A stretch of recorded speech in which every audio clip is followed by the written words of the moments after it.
Tepat pada tanggal 19 Oktober 1945, kawasan stasiun dan Kali Bekasi menjadi saksi sejarah akan pembantaian besar-besaran yang dilakukan oleh para pejuang Bekasi terhadap puluhan serdadu Kaikun, penamaan bagi serdadu Angkatan Laut Jepang yang saat itu akan dipulangkan kembali menuju negaranya sebagai proses penarikan diri pasca kemerdekaan Indonesia.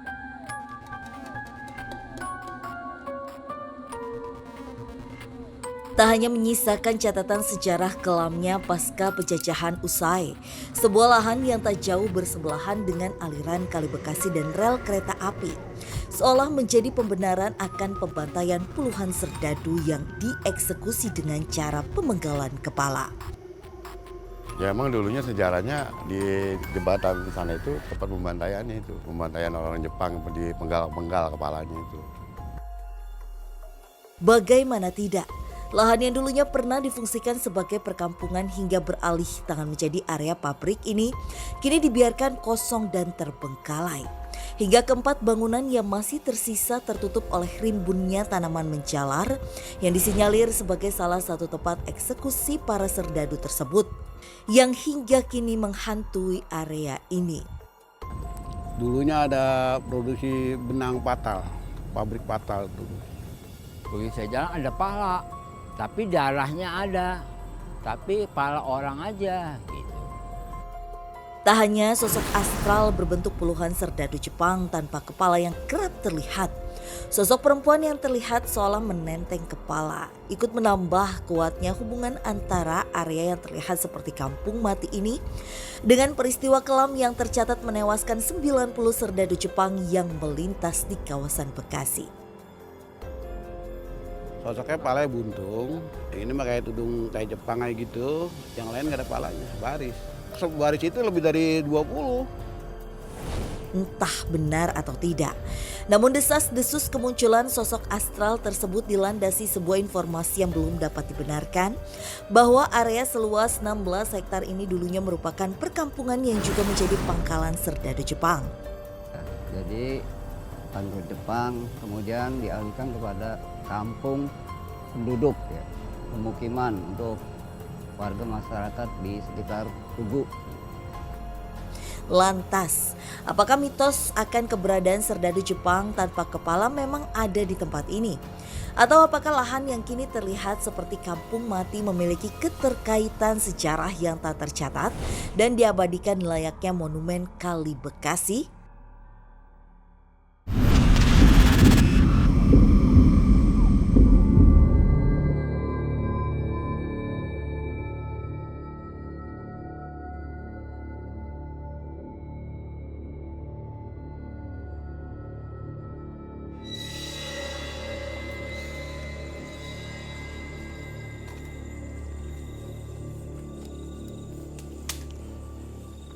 Oke, Kak Frisly, Kananda. Jadi kita udah ada di salah satu kampung mati daerah Bekasi yang tempat ini tuh punya cerita tragis. Jadi pernah ada 90 tentara Jepang dibantai dengan cara dipenggal kepalanya di kawasan sini. Penelusuran pun kami mulai dengan memasuki sebuah bangunan kosong yang kerap memunculkan sosok tentara Jepang tanpa kepala.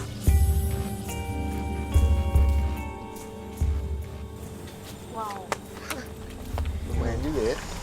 bangunan yang benar-benar sudah hancur ya. Iya. Jadi ini bangunannya di mana warga tuh suka melihat sosok tentara Jepang tanpa kepala berada. Gimana kalau Kak Frisly, Kananda? Kalau saya lihat sih bangunan ini bukan bangunan yang lama ya, bukan bangunan zaman dulu itu, tapi ini emang ada kisah yang ada di sini. Jadi zaman dulunya itu yang saya lihat adalah bangunan ini sudah apa ya bahasanya zaman apa penjajahan itu emang sudah ada bangunannya, tapi bukan bangunan ini. Letaknya ada di sini. Oke. Mungkin yang bisa aku tambahin yang tadi Kananda bilang, karena ini merupakan bangunan dan fondasi yang baru. Jadi ini memang terbentuknya bangunan setelah kita merdeka dan setelah kejadian tragis itu. Tapi memang di kawasan ini pada masa penjajahan terbangunnya beberapa tempat yang bisa dikatakan mungkin sebagai markas. Ya. Markas tentara Jepang sih. Mungkin kalau tadi Fasya sempat mention tentang hantu tanpa kepala.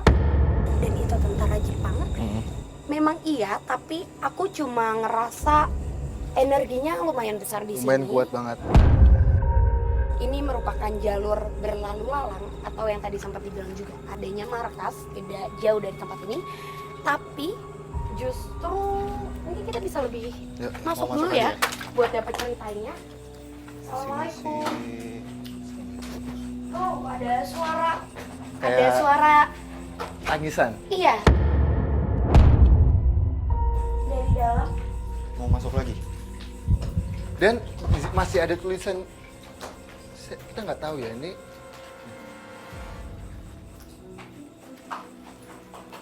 Ruang Sekretaris Jenderal. Karena mungkin sebenarnya emang bisa dibilang ini kan bangunan yang sengaja dibangun di tengah-tengah hutan. ya Kalau sekarang kan sudah ada jalanan di sekitar sini, tapi kalau di zaman dulunya ini Hutan benar-benar hutan full. belantara. Betul banget. Di dalam ada beberapa ruangan yang dijadikan bangunan yang dijadikan markas dan ada ruangan yang sengaja menjadi tempat persembunyian. Kita masuk ke dalam lagi ya. Permisi ya, assalamualaikum. Fasya, aku duluan aja kok. Tapi tolong disenterin Fasya. Assalamualaikum, permisi. Kak Frisly, sosok tentara tanpa kepala itu ada nggak di bangunan ini? nah kok yang saya lihat ya, Ah, maksudnya saya lihat itu belum ada di bangunan ini. Oke. Belum ada sosok kepala apa yang Kepala yang nggak ada tanpa kepala tanpa itu. kepala itu nggak ada. Fasya, ini kan bisa dilihat ya belakang masih bener-bener hutan Hutan banget. banget ya. Dan aku mau narik mundur tentang Oke, bangunan tempat ini. dulu Oke. ya. Coba untuk tarik mundur karena tadi pada saat penjelasan dan semakin kita masuk ke dalam, aku mendengar seperti adanya derap langkah yang aku berharap mungkin itu adalah sosok yang dari tadi kita cari. Tapi nggak aku temuin. Cuma aku dapat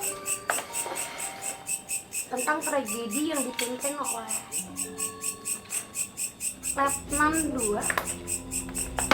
Letnan 2 Jenderal Zakaria, pemimpin pergerakan tanggal 18 Oktober di tahun 1945. Pergerakan itu dipimpin oleh beliau, Letnan 2 Zakaria, yang mengutus para prajurit kita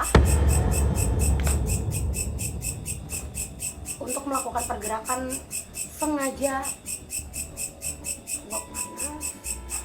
rel kereta. Gak jauh dari sini ada rel kereta. Iya, ada. Masih beroperasi sampai sekarang. Jalur kereta yang sengaja dibuntukan menjadi jalan yang sengaja mereka tutup. Letnan Jenderal Zakaria mengutus untuk kereta itu memperlambat dan berhenti.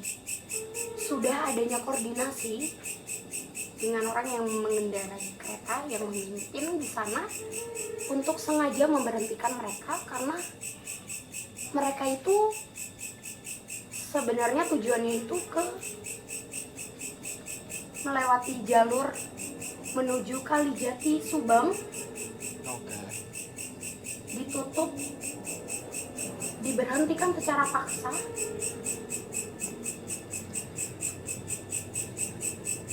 Ada 3 gerbong.